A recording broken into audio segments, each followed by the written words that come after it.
Hello everyone. Today we are going to start a new chapter of class 3rd EVS, that is chapter 13, sharing our feelings. We study in this chapter how people share their feelings with others when they are happy or sad. हम सभी अपनी भावनाओं को दूसरों के साथ share करते हैं। खुश होने पर, दुखी होने पर अपनी अपनी भावनाओं को शेयर करने से हमें आत्मसंतुष्टि या सेल्फ सेटिस्फेक्शन मिलता है, इसलिए हम अपनी बात दूसरे से कहते हैं। We all want to share our feeling. छोटे छोटे बच्चे जो बोलना नहीं जानते हैं, वे अपने फेस एक्सप्रेशन या चिल्लाकर या दूसरी एक्टिविटीज़ के द्वारा सबका ध्यान अपनी ओर खींचते हैं या लोगों को बताते हैं कि वो कुछ कहना चाह रहे हैं। वहीं दूसरी तरह बुजुर्ग या ओल्ड पीपल को लव और केयर की ज़रूरत होती है।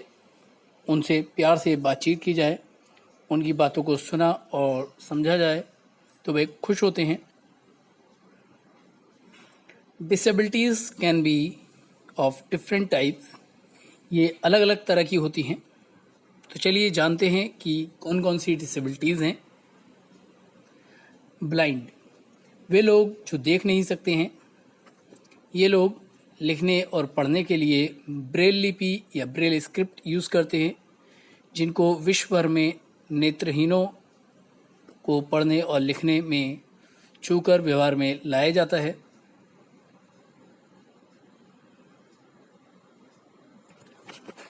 आप इस वीडियो में देख सकते हैं कि किस तरह से एक ब्लाइंड पर्सन अपने साथ स्टिक लेकर जा रहा है और उसके साथ में एक कैट है, वो अलग अलग डायरेक्शंस में भाग रही है।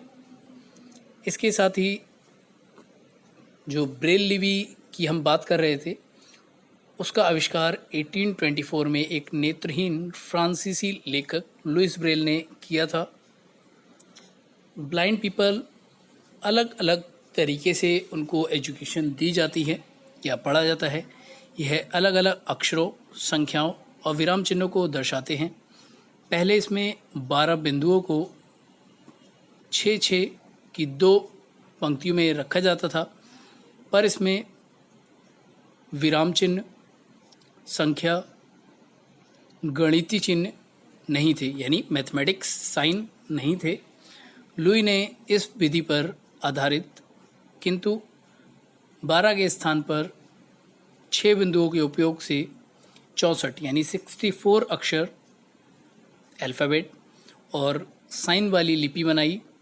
उसमें विराम चिन्ह के साथ गणितीय चिन्ह यानी मैथ्स के साइन और म्यूज़िक के नोटेशन भी लिखे जा सकते थे।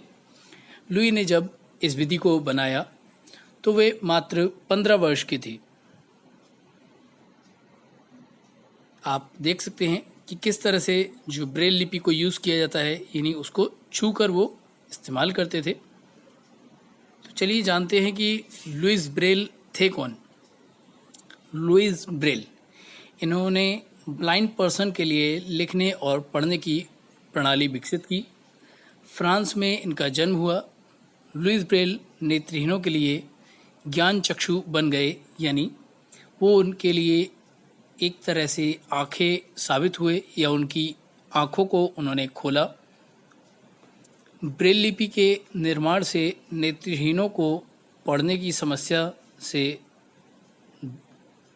या समस्या को मिटाने वाले लुइस स्वयं भी नेत्रहीन थे।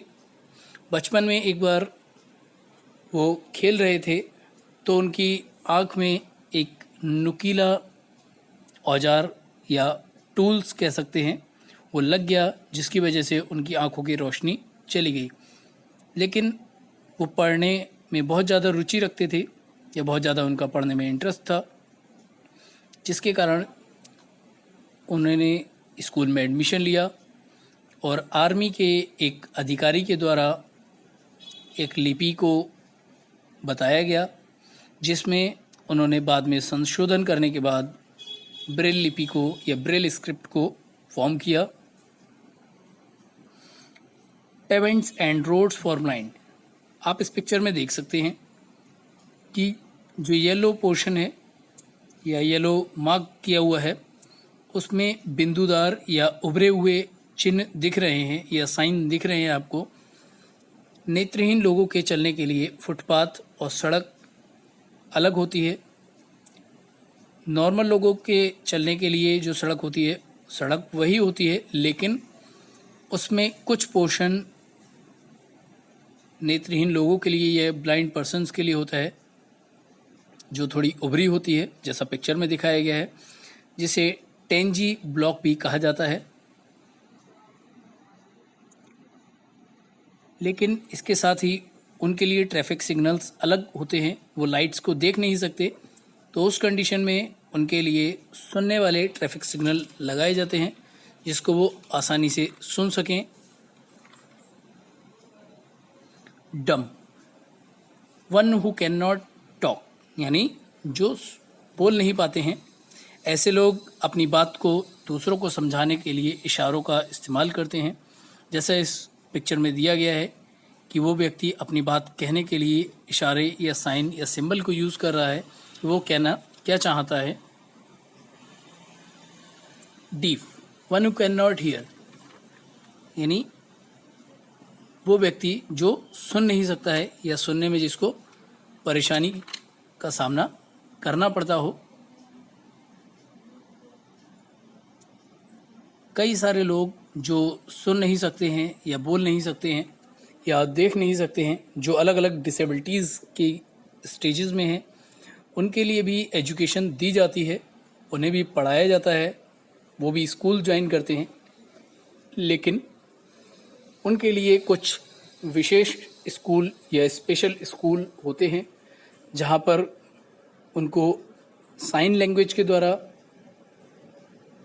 साइन लैंग्वेज मतलब इशारों के द्वारा बात करना, या जो सुन नहीं सकते हैं उनके लिए हियरिंग मशीन्स दी जाती हैं, और साथ ही जो बोल नहीं पाते हैं उनको साइन लैंग्वेज बताई जाती है कि कौन से शब्द पे या किस बात पे वो किस साइन को यूज़ करें।